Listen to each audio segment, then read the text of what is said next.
പടം നേരത്തെ കണ്ടിരുന്നു. അപ്പോൾ ശരിക്കും മുഴുവനായിട്ട് കാണുന്നത് ഇന്നാണ്.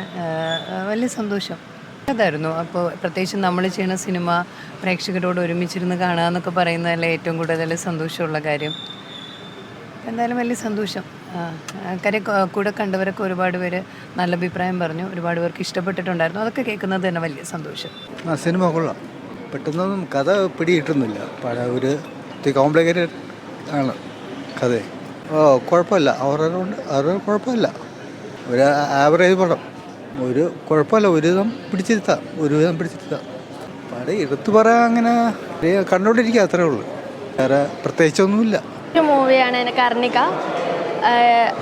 ഫസ്റ്റ് മൂവിയിൽ തന്നെ ടൈറ്റിൽ റോളായി അഭിനയിക്കാൻ പറ്റിയതിൽ വളരെ സന്തോഷമുണ്ട്.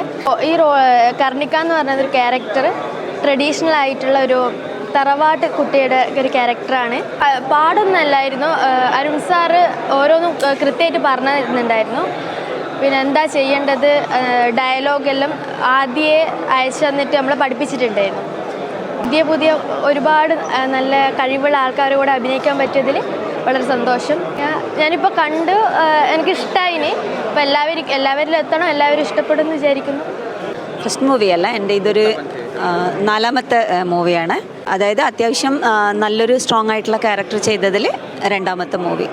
ഇപ്പോൾ കഴിഞ്ഞ മാസം റിലീസായ ശ്രീമുത്തപ്പൻ മണിക്കുട്ടൻ്റെ ഫിലിമാണ്. അതിലും ഇതേപോലെ തന്നെ വ്യത്യസ്തമായ വളരെ നല്ലൊരു ക്യാരക്ടർ ചെയ്യാൻ സാധിച്ചിട്ടുണ്ട്.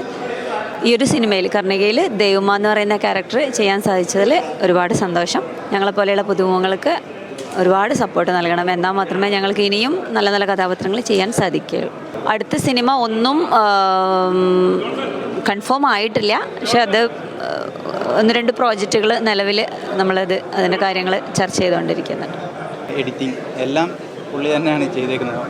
അവൻ എനിക്ക് വളരെ സപ്പോർട്ടായിരുന്നു. വഴിയാണ് ഞാൻ അരുണിനെ പരിചയപ്പെടുന്നത്. അതാണ് എല്ലാത്തിൻ്റെ ഈ സിനിമയുടെ ഒരു ടേണിംഗ് പോയിൻ്റ്. അതാണ് ഈ സിനിമ ഉണ്ടാകാനുള്ള ഒരു റീസൺ. ഞാൻ അതിനു മുന്നേ എനിക്ക് സോൺ റോയ്സാനെ അറിയാം. അപ്പം ഞാൻ നമ്മുടെ ഡയറക്ടർ അരുണിനെ പരിചയപ്പെട്ട് അപ്പം തന്നെ എനിക്ക് അവൻ്റെ ഒരു കഴിവ് എനിക്ക് മനസ്സിലായി. അപ്പോൾ അവൻ എങ്ങനെയും സത്യത്തിൽ ഞാൻ രക്ഷപ്പെടുന്നതിനേക്കാളും അല്ലെങ്കിൽ എനിക്കൊരു അവസരം കിട്ടുന്നതിനേക്കാളും ഡയറക്ടർ അവൻ അത്രയും കഴിവുള്ള അവൻ രക്ഷപ്പെടണം എന്നുള്ളൊരു ആഗ്രഹമായിരുന്നു എനിക്ക്. അപ്പോൾ അങ്ങനെയാണ് ഞാൻ സോൺ റോയ്സാൻ്റെ അടുത്ത് കാര്യം പറയുന്നത്. അങ്ങനെയാണ് ഞങ്ങൾ ചെയ്ത ഷോർട്ട് ഫിലിം സാറിനെ കൊണ്ട് കാണിക്കുന്നത്. സാറ് ഇഷ്ടപ്പെടുന്നതും സാറ് ഞങ്ങളെ സപ്പോർട്ട് ചെയ്യുന്നത്. അങ്ങനെയാണ് ഈ സിനിമ. ഇനി അവസരങ്ങൾ കിട്ടുവാണെങ്കിൽ തീർച്ചയായിട്ടും ചെയ്യും. തീർച്ചയായിട്ടും ഇത് വലിയൊരു ആഗ്രഹമാണ്, പണ്ട് മുതലുള്ള ആഗ്രഹമാണ്.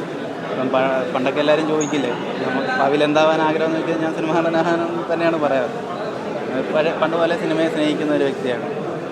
മോഹൻലാൽ, മമ്മൂട്ടി, സുരേഷ് ഗോപി, ജയറാം പണ്ട് കാലത്ത് ആ സമയത്ത്